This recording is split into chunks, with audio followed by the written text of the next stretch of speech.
We want a root and branch reform of the US financial system to make it and to orient it towards productive investment, either by essentially nationalizing it or by regulating it to ensure that this is what happens. And quite frankly, I think that if you regulate it sufficiently strongly to ensure this outcome, many of the owners of these banks will say, please nationalize us. We don't want to do business in these conditions, because they have been used to, making easy money like never before.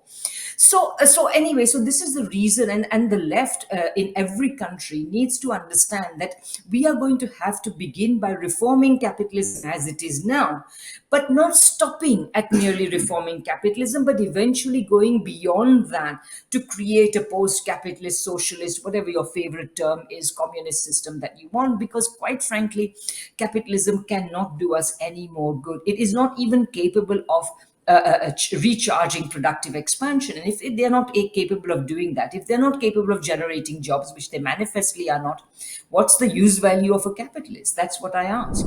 Hi everyone, this is OTTOLINATV English, the English spin-off of the Italian YouTube channel OTTOLINATV, and I am Il Marru. Today we have the honor of hosting one of our favorite economists. Her name is RADHIKA DESAI. She is the director of the Geopolitical Economy Research Group at the University of Manitoba, and she has a strange theory, one that the mainstream would have no difficulty labeling as conspiracy theory. Capitalism is Interesting. And not from now, but for several decades. According to Radhika, in fact, the great neoliberal counter-revolution that began almost 50 years ago was not a free choice of a group of avaricious capitalists, but an obligatory choice in an attempt to give new life to a system that had already completely lost its driving force for some time. It's a shame that the experiment, Radhika claims, failed dramatically. Oh no! Anyway, last week... Neoliberalism and financialization allowed the oligarchies to earn a mountain of money for a few more decades. But what was fundamentally damaged in the process of capital accumulation was never fixed. The ferocious wars we are witnessing in recent years would be nothing other than the inevitable final outcome of this failed experiment.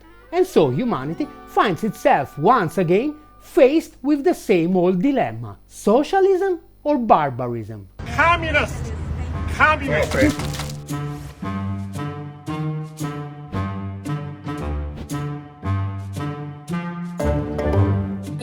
The literature on this financialization has also increased massively, and very often you will open some book or article about the subject and you will say, oh, well, Hilferding in his Finance Capital has much to teach us about this. But they are so completely wrong, because, Hilferding's book was called Finance Capital. But in that book, what he was doing was he was essentially distinguishing between the type of bank industry relations you have in countries like the UK, where he follows Marx's analysis, and he says that basically in the UK took the inherited pre-capitalist financial system and it basically continued it, which was capable only of short-term, largely commercial credit, and that was about it. But in the UK, the fact is that it could work because the early industrial capitalism that developed in the UK, the small consumer industries, clothes, textile, etc., the capital that was needed at that time was small enough that individual fortunes could finance them. But by the time of the industrialization of Germany and much of the European continent and the United States and Japan, you had the second industrial revolution with much bigger capital needs, and now you had a much greater need for credit and so on. And that's the model of bank industry relations, which for him, Germany was paradigmatic. And he says that this model of bank industry relations, in which banks are essentially designed to provide long-term credit for industrial investment, for productive investment. Often we call it these days patient capital, as opposed to impatient capital. And this is the type of bank industry relation that was denoted by the term finance capital. And he explicitly contrasts that with the UK. And at the time when Hilferding was writing, the United States also had a kind of finance capital style financial system, although it was less paradigmatic than Germany, and it already contained some elements that were closely tied to Britain, because at that time, the United States didn't have a central bank. It didn't create one until 1913. And as a consequence, it relied on using the pound internationally and therefore was very tied with the British system and so on. But anyway, particularly after the Depression and the banking regulation that came in at that time, the United States banking system became one of the most heavily regulated in the world and focused away from this kind of speculative and predatory finance. And much like more or less the German system, but the Germans and the Japanese had this type of financial system. China has it today, which is why this is the single most important reason why China has been able to power such growth, because without this kind of banking system, what happens is that finance thrives at the expense of industry, not by promoting industry, which is what you get in the finance capital model. And I would say that today, for example, if you see in the context of the presidential campaign that's now heating up in the United States, everybody knows that there is much wrong with the current system. It needs to be reformed, and important progressive people have been raising their voices against the Federal Reserve's tendency to raise interest rates and so on. But I would say, of course, I don't want the Federal Reserve to cause a recession. But what they don't know, two things that are very important. First of all, the Federal Reserve is unlikely to raise interest rates beyond roughly the point where they are today, because the last time they were at the point they are today, the interest rates burst the housing and credit bubbles, and we got the 2008 financial crash. Today, the level of financialization is even greater. And the people and the money that is invested in these financializations is more exclusively American. In 2008, many European financial institutions had invested in the toxic securities of the generated by the American financial system. So now the United States has such a huge, shall we say, overhang of financialization, of asset bubbles in practically every asset class. So, some people even call it the everything bubble. The real estate is up, stocks are up, bonds are up, although US treasuries are crashing, which we can discuss another time. But the thing is that he does not wish to prick this bubble. Why? Because the wealth of the 1% to whom he owes his real loyalty depends on that. So the point I'm making here is that therefore it is, and to say simply that you shouldn't raise interest rates serves the Federal Reserve very well, because they don't want to raise interest rates anyway. What you have to say is don't raise interest rates, and we want a root and branch reform of the US financial system to make it and to orient it towards productive investment, either by essentially nationalizing it or by regulating it to ensure that this is what happens. And quite frankly, I think that if you regulate it sufficiently strongly to ensure this outcome, many of the owners of these banks will say, please nationalize us. We don't want to do business in these conditions, because they have been used to, making easy money like never before. So anyway, so this is the reason, and the left in every country needs to understand that we are going to have to begin by reforming capitalism as it is now, but not stopping at merely reforming capitalism, but eventually going beyond that to create a post-capitalist, socialist, whatever your favorite term is, communist system that you want, because quite frankly, capitalism cannot do us any more good. It is not even capable of recharging productive expansion. And if they're not capable of doing that, if they're not capable of generating jobs, which they manifestly are not, what's the use value of a capitalist? That's what I ask. It was already clear to me back when I wrote my 2013 book, Geopolitical Economy, that already in 1914, when at the outbreak of the First World War, when imperialism had reached its peak, basically, thanks to the competitive dynamic that had been introduced after the industrialization of Germany and Japan and the United States and so on. So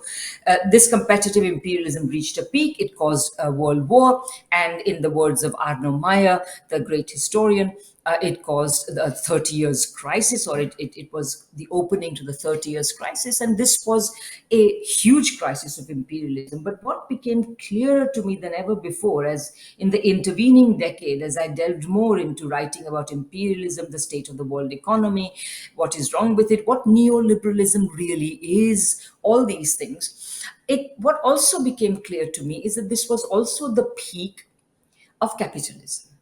And then, I also remembered, because I'm a big critic of a lot of what passes for Marxist economics, because I feel that they don't actually read Capital, which I read very closely, all 3 volumes, Grundrisse, etc. And I feel there's much to learn from it, which is why, of course, I keep going back to it.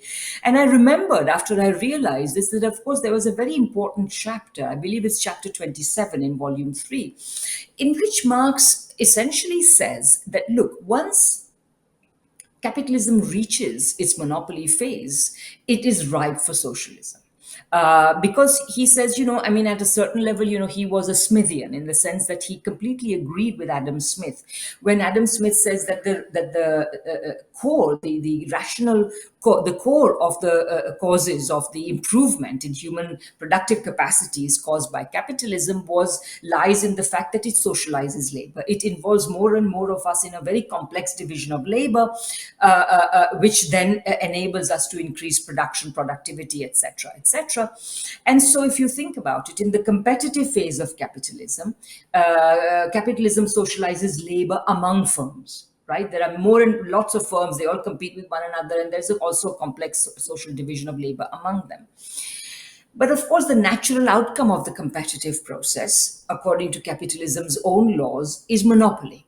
And the monopoly is therefore, and what monopoly does is it takes, you have part of the reason you have monopoly is because companies that are most able to take advantage of economies of scale, of course, win in the competition, and then they are the few companies or firms left standing. And what they then involve is a increasingly complex division of labor within the firm.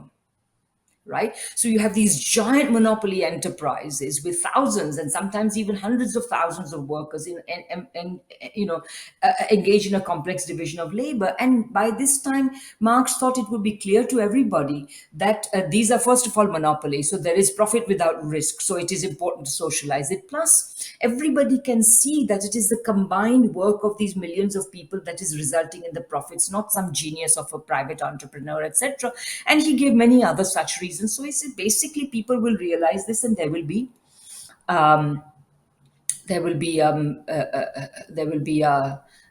socialism.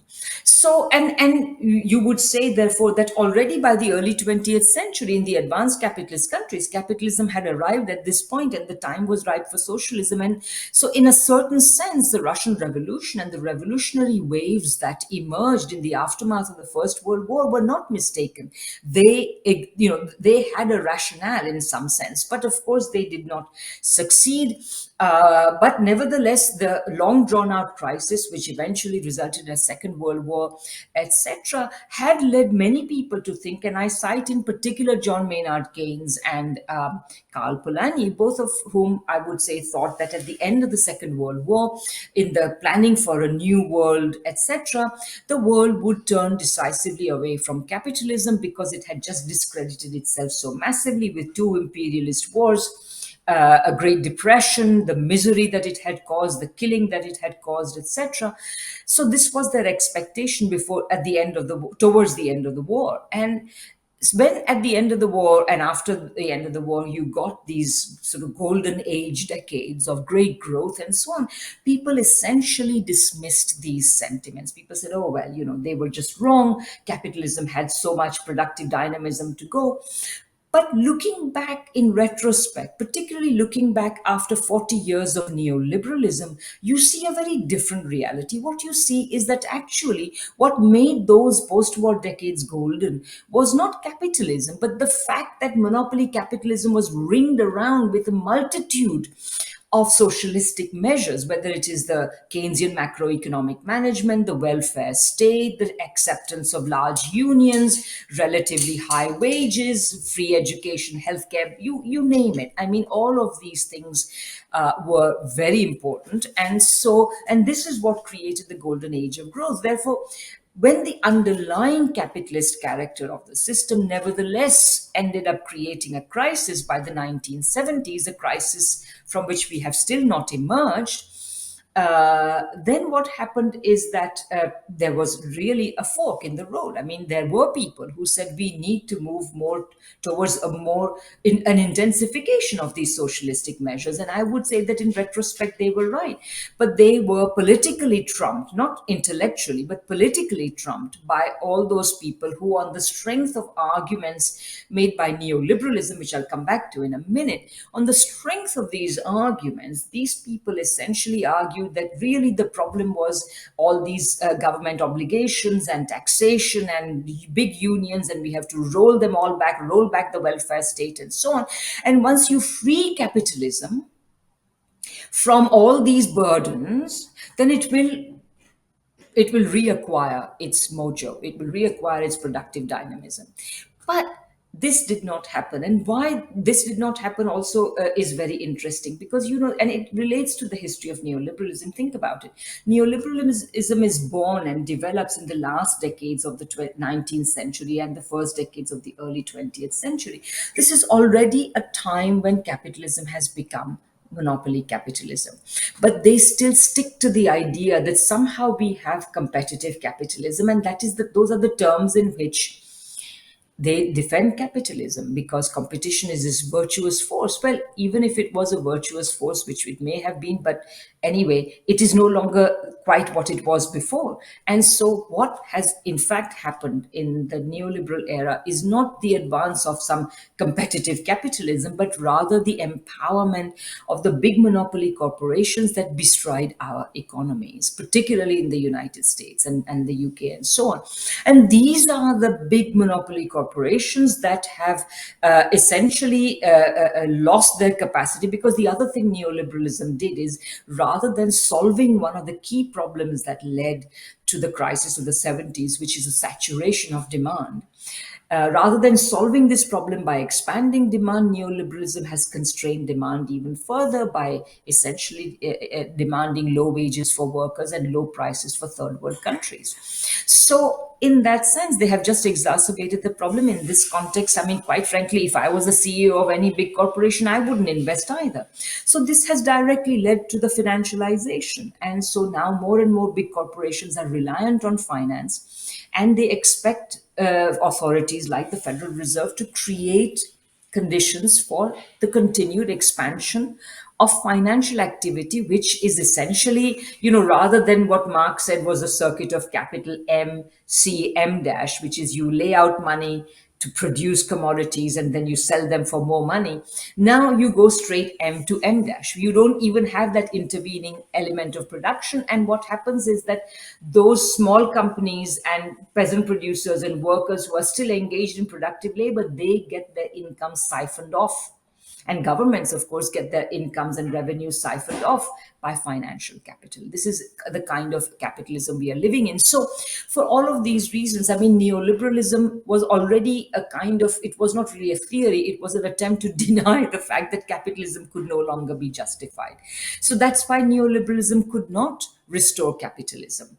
And so it is very important for us to realize this and realize that, people like President Biden may talk about industrial policy, but all you will get in the form of industrial policy is not industrial policy, but just new ways of giving subsidies to big corporations. So for all these reasons, we have to say away with capitalism, because it's not functioning anyway. And if we don't do it fast enough, we are going to have to deal with, we will be in a situation where it will crash and we will be left to pick up the pieces. And it's also the interesting what you say now. It was never about free markets and competition, but about freeing capital. And in the late 20th century, even more than at its start, that meant freeing giant monopoly corporations from state and social regulation and obligation. But you stressed, that is very interesting, a freedom that required tremendous state effort to create and maintain. That it's not a weak state. It's a very strong state in favor of capital monopoly. Absolutely. And the fact is, for example, the state has continued to expand its activities. First of all, if you look at graphs, and there are many sources of these statistics, but you can find that the level of government spending in economies may have fallen slightly under neoliberalism, but on the whole, it has remained the same. What has happened is the redirection of this money away from things that people can actually benefit from, whether it is better wages for state workers or community services or healthcare or education, or for that matter, nationalized forms of transport and other nationalized companies. So this is diverted away from that and towards giving subsidies to big corporations and then engaging in an elaborate pretense to regulate it. So, at the end of the day, coming out of many decades in which the public interest had become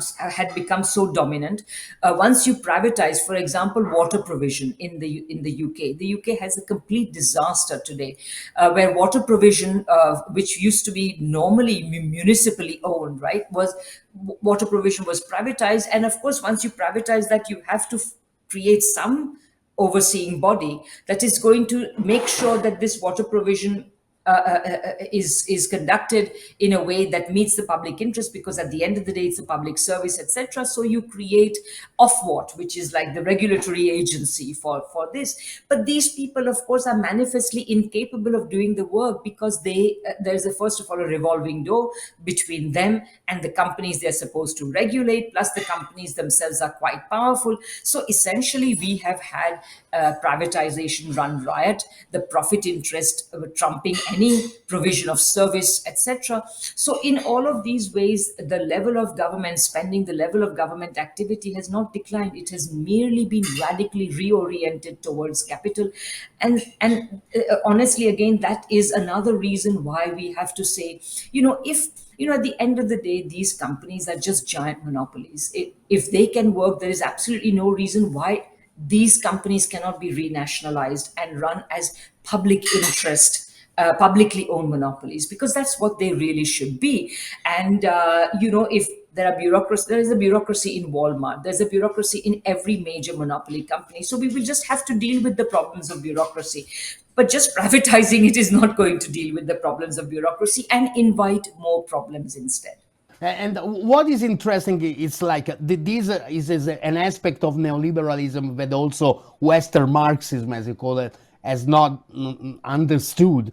And this has been also clear when with the pandemic crisis, there has been a huge amount of public money going around, and a lot of people have started talking about the end of the neoliberal. What's your opinion about this legend of the end of neoliberalism after COVID state interventions? Well, neoliberalism has been shape-shifting practically once every decade. So in the 1980s, you got classic neoliberalism of the Reagans and the Thatchers, and you might even say, although they were quite hateful figures, that they somehow genuinely may have believed that applying neoliberalism would revive the productive economy. But by the end of that decade already, it was very clear that this was not happening. In the third world, there were riot after riot against IMF structural adjustment, and so on. Plus, of course, it was not serving the interests of the first world countries either. And so what you got in the 1990s was a new discourse of neoliberalism, and that was essentially globalization. And remember, by the 1990s, you had the old right of center governments were out, and new left of center governments that had compromised with neoliberalism were coming to power, like Tony Blair and Bill Clinton. And under these sorts of governments, they could not turn to their working class voter base and say, well, you can't have higher wages, and you can't have better public services, and you can't have more money for education and healthcare.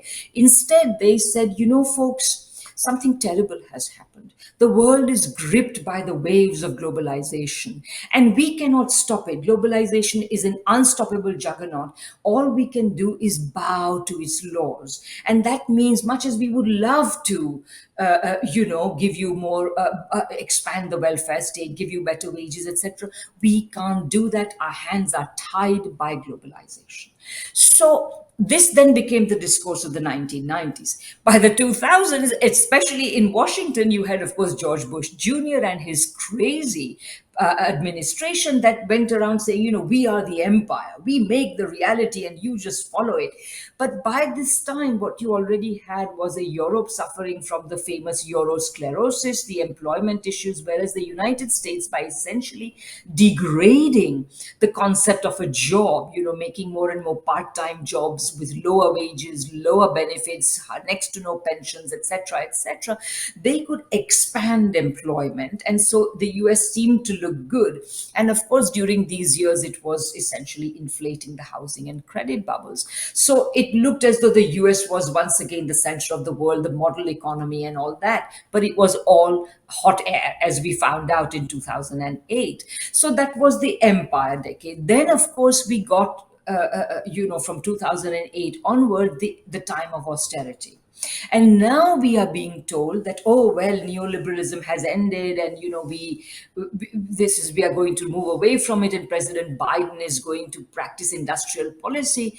But these are just new ways of catering to the interests of big corporations. So what this new phase I've called in my book pseudo-civic neoliberalism. So what we will get more and more is the attempt, at least by the mainstream parties, like the ones that are like the main Biden Democrats and the moderate the non-Trump Republicans and the Labour and Conservative in the UK and so on. What we will get is essentially these parties telling us, look, we are absolutely filled with the milk of human kindness. The public needs better services, better healthcare, etc. And we will provide lots of money for this. But this money will go to corporations who will get risk-free contracts to provide these services to the government, which will then give it to the people for relatively cheap or free if we are lucky, not so cheap or free if you are not lucky. And this will be the new guys, because quite frankly, since big monopoly capital has no capacity to open up new fields of investment and so on, all it can do is rely on the government for that. So big corporations will say, you must make these medicines free to the public so that the public purse will be paying them to produce the medicines, etc., etc. So there will be a lot of talk of public service and civic fulfillment of civic needs and so on. But in reality, it will just be another form of neoliberalism, which feeds the big corporations.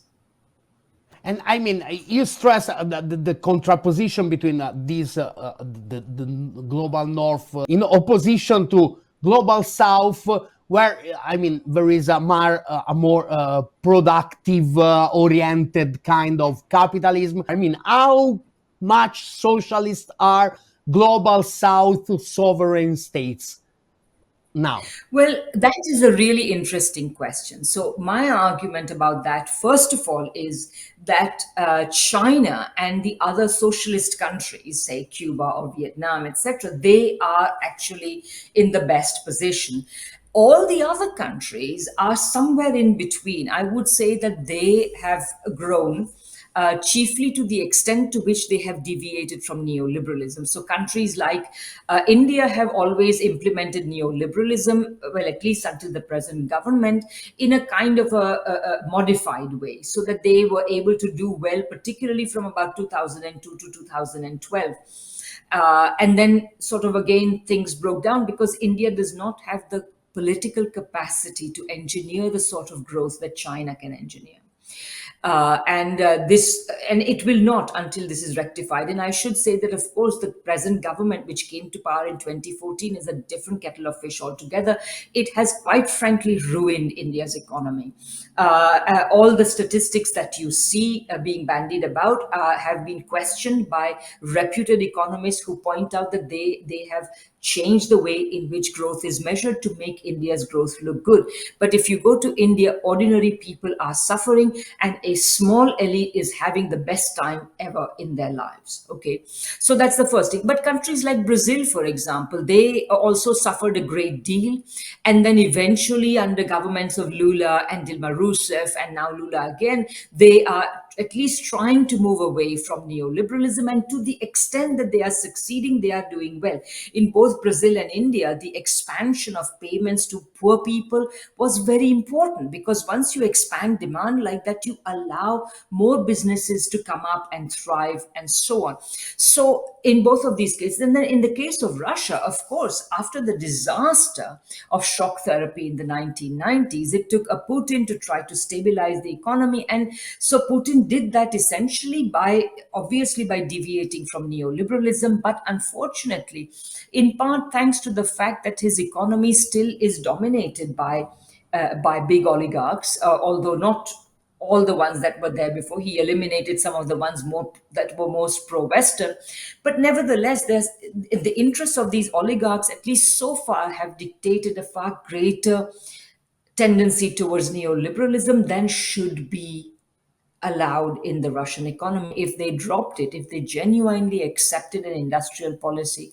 And of course, now made the most of their increasing closeness to China, I would say Russia will launch off and enjoy a very robust growth. I mean, there are people in Russia like Sergei Glaziev, for example, who understand this, but they don't yet have the power to implement it. We will see. More recently, in the Russian case, they have had to implement capital controls, and let's hope that they are not reversed as soon as the ruble is stabilized. Let's hope they will keep them, because the key to all of this is actually implementing capital controls. Because when you don't have capital controls, you are essentially creating an economy in which you are saying to the big financial interests, please come and suck out all our incomes in whatever way you can and take them away. This is not the kind of economy we ought to be running. So to come back to your question, where do I draw the line? I would say that I've just finished writing something in which I emphasize this. I say that to talk about multipolarity or the shift in the economic center of gravity to the east in general terms, without singling out China as having made the biggest and most overwhelming contribution to this, is like staging Hamlet without the prince. I mean, you can't do it. China's role has been central, and this is why also one of the other narratives in Capitalism, Coronavirus and War is actually to try to make sense of why is it that these socialist countries, previously the Soviet Union, now China, have presented the biggest productive challenge to capitalism. There's a reason for that, and that is because, number one, capitalism was never great, and quite frankly, I don't think Marx expected it to last as long as we did, and it's our political weakness that has allowed it to do so. But also, I would say that the reason is that today capitalism has become so senile that it is not capable of delivering growth to the developing countries. So they are going to have create the political and state capacity to essentially not just partner with China, which they are doing, but if they just partner with China without learning from China, I don't think they're going to get very far, because China is a big productive machine. And whether it advertently and it won't be advertently, China does not intend to do it, but China will inadvertently deindustrialize these countries. You can't have that. I'm sure in Italy there are similar questions, and you have to have an internal developmental state, which is also democratic, which is oriented to the interest of the vast majority of the people and not a small number of capitalists. And China, of course, does not refuse that. China, in fact, says, we don't say anything about your internal politics. So the people of the countries that are the rest of the world essentially have to make those choices. And that's why I feel my book is so important, because it explains the rationale behind this. Because once you understand why it has to be done, what has to be done is, on the one hand, relatively simple, and on the other hand, it will vary depending on the national circumstances of each country. So each country will make their own plan, because we all still have remnants of the old Keynesian welfare state and old developmentalist policies that we can build on in each case, but slightly differently.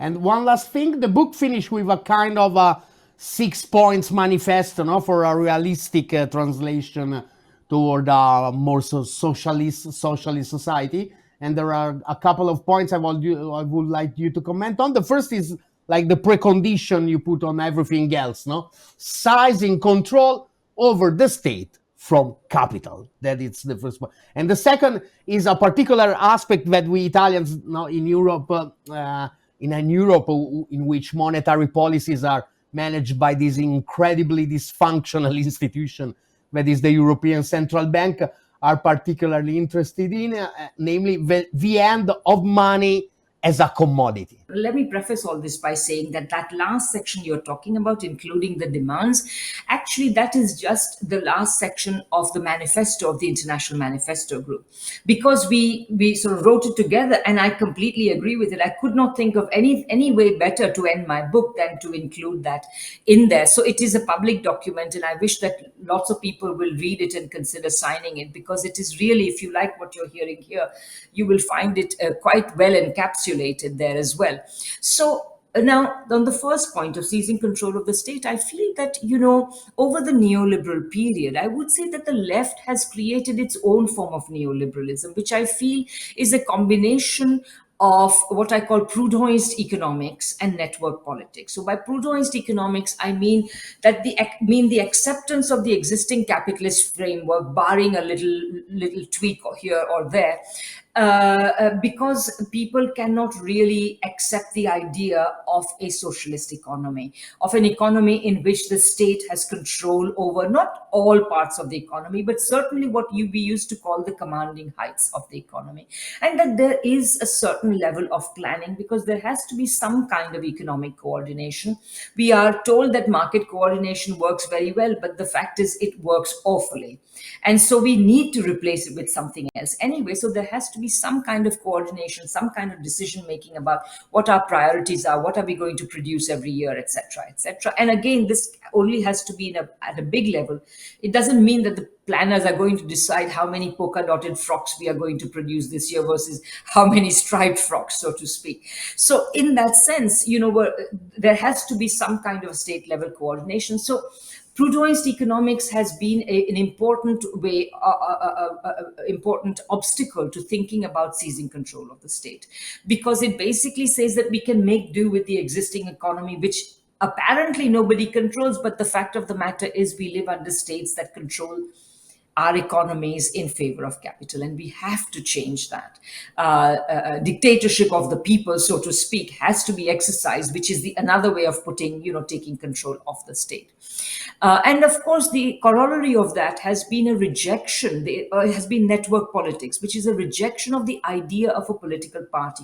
The only historically known instrument through which the people can take control of the state is the political party. Antonio Gramsci, as you well know, called the political party the modern prince, the only agency capable of the sort of political creativity that Machiavelli was asking the prince of his time to undertake in order to unify Italy and to rid it of foreign interference. So in that sense, a party is also absolutely central. So we have to get rid of our own version of neoliberalism, the neoliberal virus we have among us, and we have to see that we need to take control of the state, and it can only be done with a party, and we have to start creating those parties now. And then you asked about the commodification of money. Well, a lot of people go around saying that Marx had a commodity theory of money.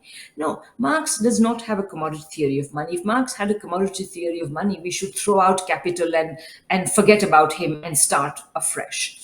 On the contrary, Marx knew very well that money is an ancient social institution which we inherit, which capitalism has inherited, and upon which it must impose certain modifications if it is to function well as a means of exchange, as a store of value, as a means of payment, and all those things within a capitalist society. And this is already clear if you read just chapter 3 of volume 1, which is the chapter on money. It's already there. And in fact, Keynes regarded Marx's discussion of in chapter 3 very insightful, because there he has this famous critique of Say's law. And the critique of Say's law is valid precisely because a capitalist economy is a money economy. It is not a barter economy. And Keynes, of course, then created a very different critique because, of course, in the intervening years between Marx and Keynes, neoclassical economics had intervened and created a new version of Say's law. So he had to refute it in its new form. Fine. But the point is that money, therefore, is really just, it's an institution. It's essentially a means of planning, if you think about it. So what we need to do is we need to reduce those aspects of it, which are its commodity aspects. We need to particularly reduce its role to a means of exchange, to the extent that this is required in a socialist economy or an increasingly socialist economy, while you manage it above in such a way that it does not become a way of making money without producing anything. And that is the key, because it is because we have commodified money essentially by making it possible for those who have money to extract money from those who don't have money and need money, that we have arrived at this position. And of course, we have then, as a corollary, also created the possibility of speculation, driving up the value of assets to, beyond their intrinsic worth, whether they are shares or fine wines or pictures or what have you. It doesn't matter what it is, or commodities and so on. So all of these speculations, they divert attention away from the need to expand productive capacity, and for that matter, expand our capacity to create a sustainable environment, because this is something we haven't talked about, but it's absolutely central right now. And Marx even says somewhere that, you can't really have a proper agronomy, that is by which he meant a proper management of the land with private ownership of the land. So once again, one of our demands also is the nationalization of the land, because all the property speculation that you see here, the housing crisis, cannot be resolved with continuing private ownership of the land.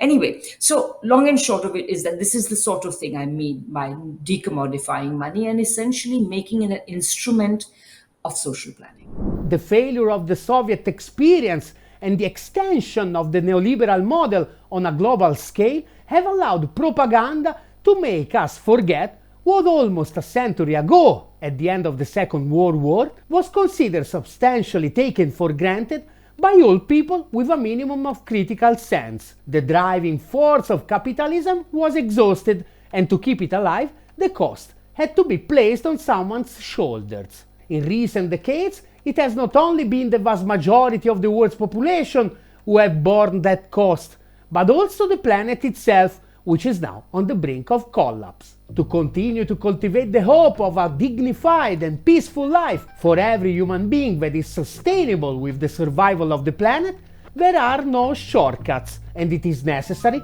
to return to a radical criticism of the very foundation of the system in which we are immersed. Help OTTOLINATV to give its contribution in this process, which is as ambitious as it is indispensable. Subscribe to our channel and help us let the Anglosphere know that the Mediterranean, one of the beating hearts of human civilization, is back in business.